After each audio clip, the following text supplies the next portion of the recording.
சுவிட்சர்லாந்தில் விந்தணு தானத்தை அணுகலாம். முட்டை தானத்தை சட்டப்பூர்வமாக்குவதற்கான செயல்முறை தொடக்கம். சுவிட்சர்லாந்தில் முட்டை தானத்தை சட்டப்பூர்வமாக்குவதற்கான செயல்முறையை தொடங்கியிருக்கிறது. தற்போது திருமணமான தம்பதிகள் சுவிட்சர்லாந்தில் விந்தணு தானத்தை அணுகலாம். ஆனால் முட்டை தானம் செய்ய முடியாது.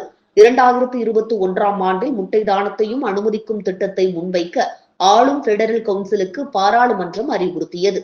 பெடரல் கவுன்சிலுக்கு திருமணமான மற்றும் திருமணமாகாத தம்பதிகள் இருவரும் விந்து மற்றும் முட்டை தானம் பெற வேண்டும். திருமணமான தம்பதிகளுக்கான தற்போதைய கட்டுப்பாடு காலாவதியானது மற்றும் சமூக யதார்த்தத்துடன் ஒத்துப்போவதில்லை என்று அது ஒரு செய்திக்குறிப்பில் எழுதியது. மருத்துவ உதவியுடனான இனப்பெருக்கம் தொடர்பான சட்டத்தின் வரைவு திருத்தம் சோதனை சுழற்சியில் சிகிச்சை சுழற்சியில் உருவாக்கக்கூடிய அதிகபட்ச கருக்களின் தளர்வு உட்பட பிற மாற்றங்களை உள்ளடக்கியதாக எதிர்பார்க்கப்படுகிறது. வரைவு 2026 இறுதிக்குள் ஆலோசனைக்கு வெளியிடப்பட உள்ளதாக தகவல்கள் வெளியாகியிருக்கிறது.